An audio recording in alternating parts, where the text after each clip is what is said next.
Hello everyone, you are listening to the Maitri podcast Between Friends Conversations with Maitri. This is your host Nandini Ray with my production team member Daman Tiwana welcoming you all to this meaningful discussion. April is Sexual Assault Awareness and Prevention Month. And each year during the month of April, community-based organizations, rape crisis centers, government agencies, businesses, school, campuses, and individuals plan events and activities to highlight sexual violence as a public health crisis, a social justice issue, and human rights violation. Today we are doing this show to commemorate Sexual Assault Awareness and Prevention Month. Sexual violence and abuse is a serious societal problem, and we can discuss this topic from various angles such as sexual harassment, rape culture, sexual abuse and violence perpetrated by strangers, co-workers, friends, family members, and intimate partners. But we cannot discuss all the aspects in one episode, so we have decided that today we will mostly focus on sexual violence and abuse in intimate partner relationships. In our work, we have seen sexual violence and abuse in an intimate partner relationship is not an isolated incident, and it often occurs alongside other forms of abusive behavior, including physical and emotional abuse. And if we really want to prevent this abuse, this behavior, then the first step is we must make this issue a topic for community discussion. We must not shy away. And that's exactly what we are going to do today. To discuss this very important community issue, we have invited Sarah Khan. Sarah is the Director of Programs at the Asian Pacific Institute on Gender-Based Violence. She oversees the coordination and administration of all aspects of government, public, and privately funded API-GBV programs. She also manages and supervises all programmatic areas of technical assistance and training, and designs and evaluates programs and processes. She acts as a subject matter expert on various training and research topics. Sarah has been working almost 20 years in the advocacy field in ending gender-based violence and domestic violence. Sarah, I want to add here that you are an inspiration for many of us in this advocacy field, and I have learned a lot from you. So it's an honor for me to have you on this show. Welcome to this show. Hi, Nandini. Thank you so much for inviting me to speak today. And I want to say it's my honor to be here, showcased here on the Maitri podcast, because Maitri has been my first family here in the Bay Area. And as you said, April is such an important month. All months are important. And like Maitri has been doing this job forever, it's not things that happen once in a while, right? I mean, these things keep happening throughout, but it's always important to focus and take a nuanced look at something. So thank you for inviting me. Sexual violence and abuse is, we all know we work with survivors and it's traumatic experience for all victims, but it is always an underreported crime.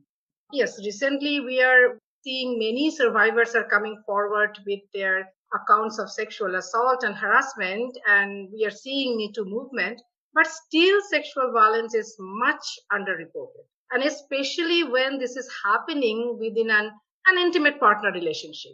And both of us are South Asian here. And Sarah, we know that sex and sexuality is a taboo topic in our community. And in most South Asian families, we don't educate our children about what is toxic relationship versus what is healthy sexual relationships. And schools in most South Asian countries are not that equipped in providing sex education. At least I can talk about India. I came from India, and in my family, it was not an open discussion. And the school I went to, I didn't have any sex education. I think we have very limited knowledge in these subjects, and it is not easy to identify whether a sexual encounter in an intimate partner relationship is abuse or not. So, Sarah, my question to you is, how can one identify whether a sexual encounter in an intimate partner relationship is an abuse? You raised up so many important points. So I'll start by saying, yes, you and I identify as cisgendered women, and we both are immigrants to this country. So that is one aspect. And then the second part, again, you spoke about is around sexual violence and the fact that it is highly underreported. And then whatever does get reported, oftentimes based on media, based on what learnings, based on what empowerment and or defense we have, is usually stranger danger, right? That someone who is going to come, someone we don't know is the one who's going to abuse us. The reality, though, is that the majority of sexual violence happen between two people who know each other, and oftentimes it isn't an intimate relationship. It could be with someone you're in love with. Again, I identify as a cisgendered woman. I know we at Maitri right now have been getting calls mostly from women. But when we talk about sexual violence, I'm going to speak across the gender spectrum. So it is between two people, wherever they fall on the gender scale. And then one more reason why it is important is that yes, you and I are immigrants. A lot of people that we know are immigrants, but we are also raising kids here. And then the reality is that if there is 1 in 4 or 1 in 6 people, person are going to get assaulted here in the United States, the chances are it's someone we know. So it is very important. It's imperative for us to think about what it is that we are going to hand out to our kids. What lessons? Is it the same lessons that we learned, or are they going to be different lessons? So when we're talking about sexual violence in an intimate relationship, it can be as clear as a forcible sexual assault in which you say no and fight back, and your partner says no, nothing doing, it's my right. Sex in itself and sexuality in itself, for it to be healthy, it has to be an enjoyable time had by both partners. And there is no one size fit all for all, right? I mean, people have sex in very different ways. What is comfortable for one may not be comfortable for another. The key word here is consent. If your partner does something like has sex with you when you're not interested, and okay, you're in a bad mood or you're like, no, not now or whatever, but it is a need that is fulfilled but it is a need sometimes that you have sex with your partner just so that they feel comfortable. I'm not talking about that. I'm talking about consent, the gut feeling when your partner is pressuring you into certain sex acts that make you really uncomfortable. That discomfort should not be there in an intimate relationship, should definitely not be there during sex. There can also be something as sly as tampering with your contraceptive, or can also do anything like maybe they can lie and withhold information about their sexual partners and or the fact that they may have disease, or they may want you to watch some porn, which a lot of people do watch together and it's a source of enjoyment. What I'm trying to get at is like when it makes you uncomfortable, then that is a form of an abuse because it doesn't just play with you physically, it plays with you mentally, emotionally, and you may not feel safe in that relationship. What I'm hearing that people, if they are not comfortable, they feel pressured, then they should know that it is not normal, it is abuse. As you said, one size may not fit for all. I mean, some people, whatever comfortable for person A may not be comfortable for person B. So it is most important to have consent. And, that's a very helpful information.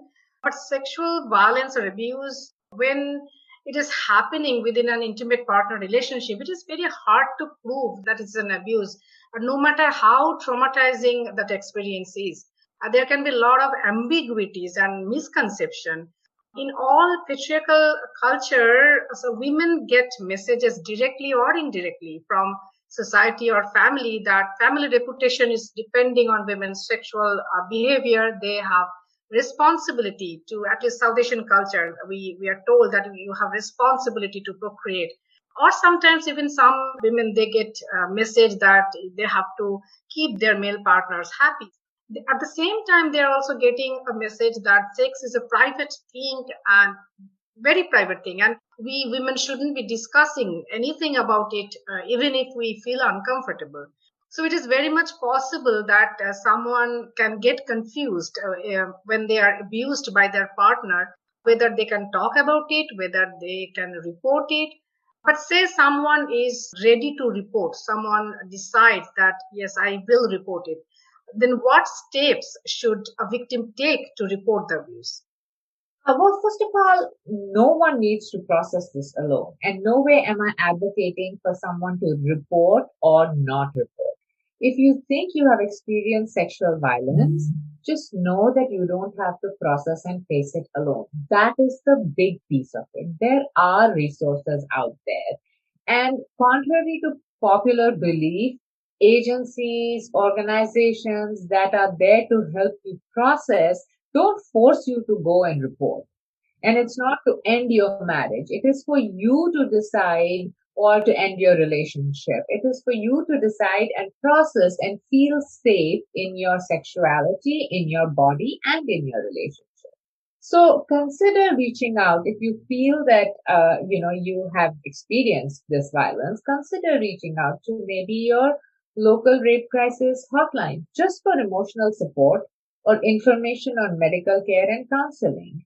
You may or may not choose to report. That choice is always 100% up to you. No one will make you think otherwise. You can request medical care. You can also request a rape case after a sexual assault and do not have to involve the police, because that is also the culture piece of it. You don't want to involve the police, and that is okay. Just ask your local advocates for guidance and support. I intentionally asked you this question because many people, they think that if I call an agency, then the incident is automatically reported to police. So they should know, people should know that if they are calling any agency to find out their options and rights, or just to vent out, it is confidential. For example, whoever is calling Maitri, we keep all the calls confidential and we provide information and support that the callers need. So thank you, Sarah, for saying so beautifully that it's not that if you are calling any agency, that doesn't mean that automatically it will be reported to police. It's up to you. So if you think that I need to call police, it's up to you. If you think, no, right now I need to call an agency and find out my options, that's up to you. And no matter what you think, all agencies will support you. Whoever working with rape crisis or domestic violence or intimate partner violence or sexual violence, they will support you. We are here to support you. अगर आप या कोई और जिसे आप जानते हैं जो घरेलू और डोमेस्टिक वायलेंस से गुजर रहे हैं, कृपया मैत्री से संपर्क करें। मैत्री की सेवाएं बिल्कुल मुफ्त और विश्वसनीय हैं। हमारी सेवाएं हिंदी, पंजाबी, मराठी, गुजराती और अन्य दक्षिण एशियाई भाषाओं में उपलब्ध हैं। You can call us Monday to Friday 9 to 3 p.m. on 188-862-4874. For after hours, leave voicemail in your language. You can also email us at maitri@maitri.org. Another thing I was thinking that, whether it is domestic violence or sexual assault, where mostly women are victims. I'm not saying that men cannot be victims. So we get calls from males too. But statistics wise, we see that mostly women are victims. And all the times girls are told that don't wear revealing clothes, don't go out in the night, and don't do this, don't do that, to avoid sexual harassment and abuse. But when the abuse is happening inside the closed doors perpetrated by your own partner, then what? Even if someone shares their pain with their friends and family members, many times they are shushed. They are told that, oh, this is your personal matter. How can I intervene? Or are you sure you are not making things up? Or as a wife, it is your duty to please your partner. Something like that. In domestic violence cases, we always see that is happening, that victim blaming. Did you do something to provoke that abuse? Or maybe your partner is so overwhelmed with work and now work pressure.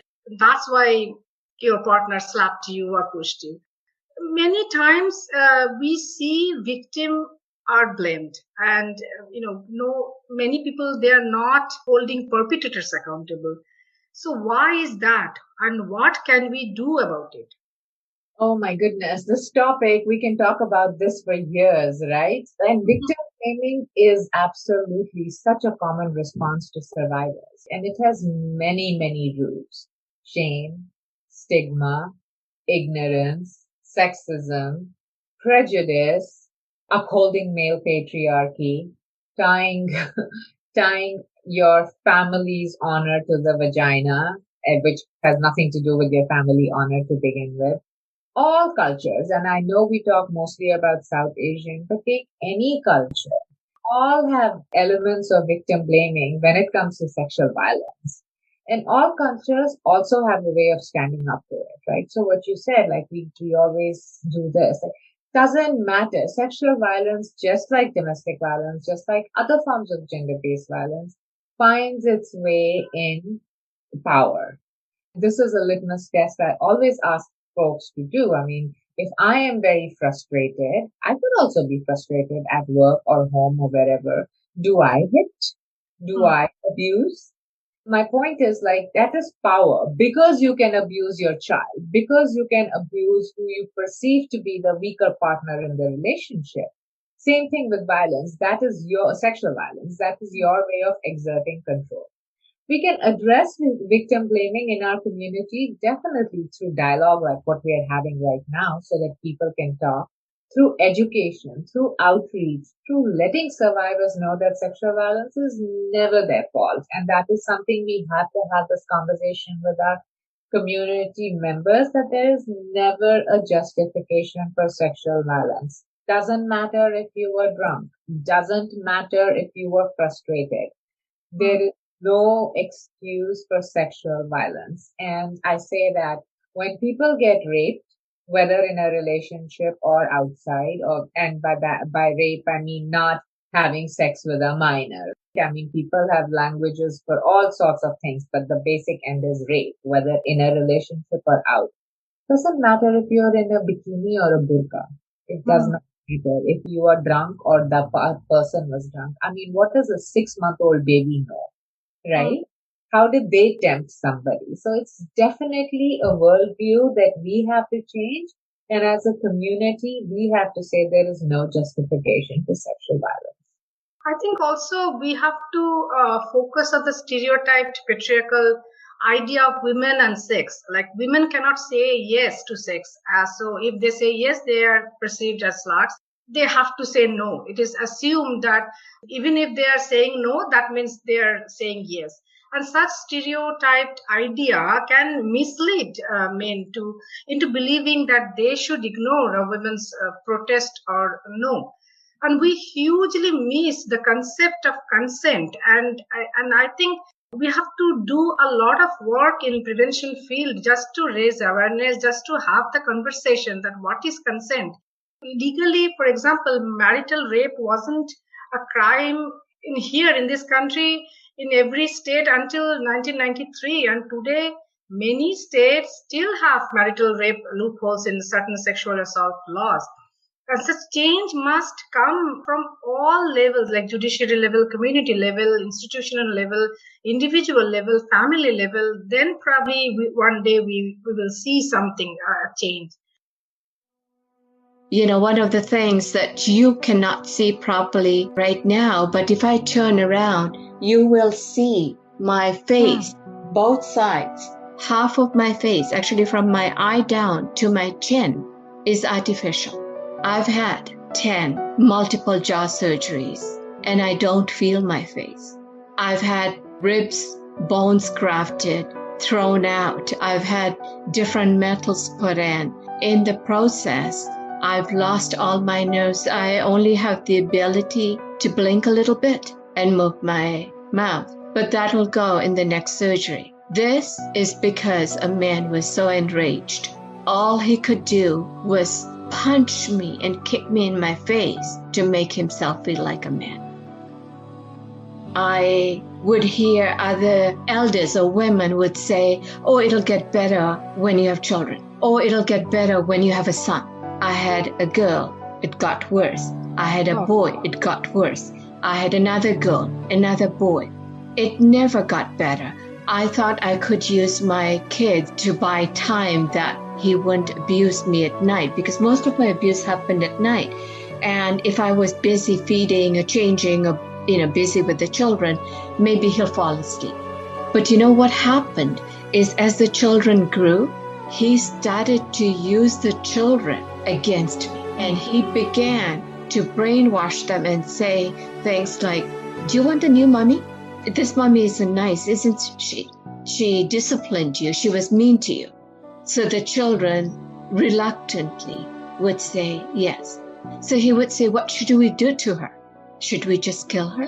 Who wants to light the fire first? And he would get the children so wired into thinking that if we burnt her, he'll get them a new mommy who will be so nice and give them so much love, and that I was the evil one. So the children slowly began to turn on me because they found him the loving one, the powerful one, the decision maker, and they saw how helpless I was and how powerful he was.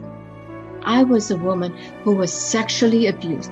I was a woman who my husband wanted to traffic me so that he could make money. He, for the first time, I'm saying it on your program, he said to me, here's the list of what you do and how much you ask, how much you charge for his services. This was a man, a husband trafficking his wife, a mother of his 4 children. I am telling women, you may not have any physical injuries.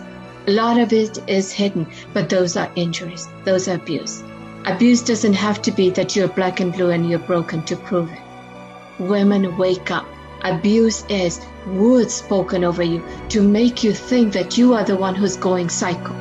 When you don't want sex, that it's forced on you. And you are too ashamed to report it or talk about it or take action. But today, let's all stand together and say, I am a victim of sexual abuse. I'm a victim of sexual torture, actually, where my husband would strip me, tie me, my hands, my feet would be tied. He would sodomize me. He would urinate on me. I'm sorry to be so explicit on this program, but I want women to know that so many of our sisters have died suffering this and could not say a word. And if people hear my story and cringe, but if I was to get you one of those dead women and ask you their final moments, they would tell you horrific that they begged, they thought of their loved ones as they took their last breath. And I am here with an artificial jaw, making changes, empowering women, telling the abusers, whether it be female or male, it's not okay and there's consequences. And I'm telling those silent ones that are listening and not doing anything, that your silence is enabling them. It's time we all stood up for one another. What do you think? How can all of us take part in prevention effort individually as well as a member of our community? I thought it was really interesting when you brought this marital rape clause up, right? We are in California. We are supposed to be a liberal state. You know that California is still one of those states where they have a different law for marital rape as opposed to non-marital rape. And a person who commits marital rape does not have to register as a sex offender. And we're talking 2021. But how can each one of us take steps to stop sexual violence and to support survivors? So each one of us have loved ones who are survivors. And I think oftentimes we don't know about it. I'll think about myself. When I was growing up, it was always told to me, this doesn't happen in our family. And when I was working at Metri, we learned that about a lot of things. Every community said that this, whatever that this may be, doesn't happen in that particular community. Yes. But the reality of it is it happens in every community, every class, every religion, every strata, every gender orientation, right? Especially if it's this 1 in 4 that gets raped, we have to have known someone. When I went away to college and I was in the dorm, that's when you have a different relationship with people than what you have when you are a day scholar. And suddenly I met all these girls who all knew, and I'm sure even you do know of this one uncle, and I'm using the term uncle in quotes, who was a creepy uncle, right? Yes. And we all know of people like that. And yet we push our kids to go give a hug, to go give a kiss, to go do this, to go do that, to be quiet, to be respectful. Media justifies it. Your no means yes, which is not true, right? So when I'm saying to each one of us can take individual steps, it all starts within. Can we all say, can you and I at least promise that we will not raise our sons that way? I know we both have sons, right? Why is it that boys will be boys when they are 4, when they are 6 and they pull a girl's hair, it's said, oh, that's because he likes you. Then he shoves her and that is okay. And then when they get older, then suddenly it becomes rape. Who's told the boy to act any different? The message the males or whoever the dominant partner are getting are that this is accepted behavior. So we all have loved ones who are survivors. So the more we speak out against sexual violence and the more we say, no, this is wrong behavior, consent, whether you are teaching for things or anti-bullying, I'm talking about in this country now because we are here, and or against racism, the same way we have to teach about sex and teach about what consent is and why it is important and why, like my body, my place, like don't touch and don't accept it with someone else. And the more our loved ones will trust us as safe people for disclosure and help seeking, the more they will come out. And that way we can take steps to support survivors and stop sexual violence by educating ourselves, by responding to survivors with compassion, not necessarily through a systemic way. And we can build our skills for both preventing and intervening in sexual violence. And what you touched, I really think that when we are communicating with our children, we first of all we need to show them that we are a good role model, like what we believe in, what we are preaching, we are really practicing it. So that is one thing. And another thing is, I believe that we need to have an open communication with our children, that what is wrong and what is right. And if they know that from the very beginning, maybe they will understand when they are old enough to understand. Also, sometimes the compassion, the empathy, we also need to introduce this with our children, that if someone is having some pain, and so that you can be supportive to that person. If your friends are going through some trauma, you can be their support, not to judge them or not to ridicule them.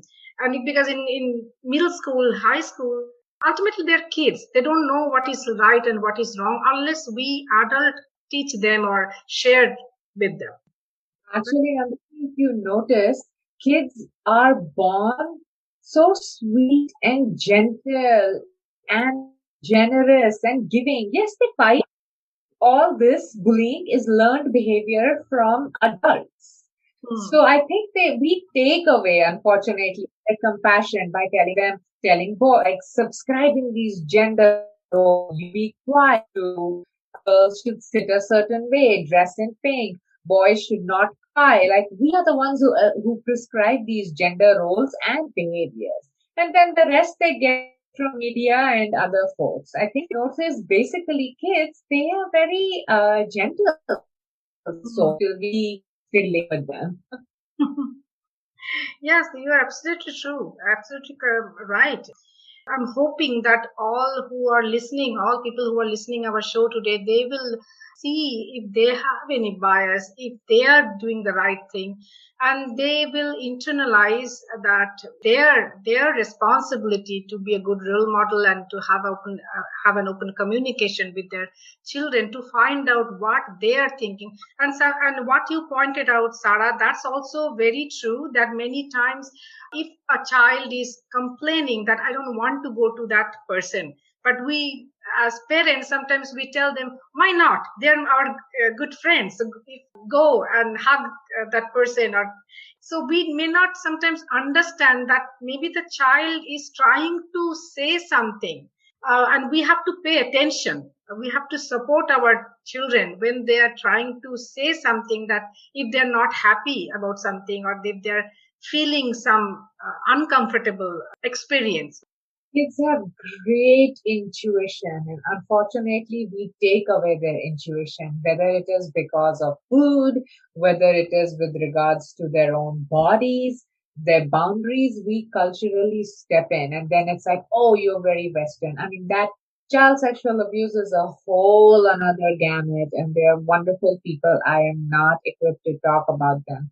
But basic, my body, my consent for anybody, children, regardless of what gender they are, is so important, and which then helps stop violence later on. Yeah. So we have discussed that so far we are trying sending out a message to our community that how important prevention is. But let's talk about that if someone is already going through some trauma, or if someone is already abused and they want to find any resources. So can you share a couple of resources that can provide free and confidential help to survivors of sexual violence and abuse? Absolutely. So then, well, any rape crisis center, right? Or you can always go to rainn.org, which is, I think it's rape and incest, rainn.org. Or you can also go here in the Bay, you can go to Asian Women's Shelter. You already in Santa Clara County have the Y. Nationally, I really like the work personally of this organization called Heart Women and Girls. They do a lot of work. What I like about their work is that they do a lot of work with youth, and they do a lot of work around education and prevention rather than intervention. I'm sure they do intervention as well. And then there's always the National Organization of Asian and Pacific Islanders Ending Sexual Violence, NEPASEV. That is another agency that can help. Yeah, and listeners who are listening now, and if it is too confusing for you to remember all those names, please call Maitri Helpline. It's 1-888-862-4874 or 1-888-8-Maitri, MAITRI. You can call us and you can tell us your location, and we can provide you your local agency. And you don't have to even share your name and any identification, any identity. You just call us and you just tell us what you need, what kind of information you need, and we will provide that. I just want to add that it is upon each one of us to stop violence. And I would just say, like, treat other people the way that you wish that you would be treated, right? And violence should not have any space in our society now. So please, each one of you stand up for someone else in your life. Thank you so much, Sarah, for taking time from your busy schedule and coming to our show. I really enjoyed our conversation today, and I really hope our listeners will continue this much needed discussion with their friends and families. It will not end here, and we will do more shows on this topic. Listeners, thank you so much for joining us today. Please keep listening to our show and find all our episodes on SoundCloud, Google, Apple, Spotify, and other podcast apps. Please search Between Friends Conversations with Maitri. Please inform your friends and families about this podcast, where we present meaningful discussions on important community issues that matter to our community and that impact partner relationships and family dynamics. Our guests always share new perspectives, important information, and resources in preventing gender-based violence, domestic violence, and abuse. That's all for today. We will soon return with another robust discussion. Till then, stay safe and stay happy. Thank you. This show is for informational purposes only and is not to be construed as legal advice. Always consult an attorney for legal advice. Views expressed by guests of the radio show are individual opinions and not endorsed by Maitri. Starting this May, Maitri is hosting a curated speaker series where inspiring women will speak candidly about their successes, their careers, their life as immigrants, and much more. Attend these free and live webinars to listen to and engage in conversations with the speakers on topics related to individual financial security and success in careers. These workshops will be hosted first Saturdays of every month starting May till October from 3:30 to 4:30 p.m. For registration, email eep@maitri.org. See you there. अगर आप या कोई और जिसे आप जानते हैं जो घरेलू और डोमेस्टिक वायलेंस से गुजर रहे हैं, कृपया मैत्री से संपर्क करें। मैत्री की सेवाएं बिल्कुल मुफ्त और विश्वसनीय हैं। हमारी सेवाएं हिंदी, पंजाबी, मराठी, गुजराती और अन्य दक्षिण एशियाई भाषाओं में उपलब्ध हैं। You can call us Monday to Friday 9 to 3 p.m. on 188-862-4874. For after hours, leave voicemail in your language. You can also email us at maitri@maitri.org.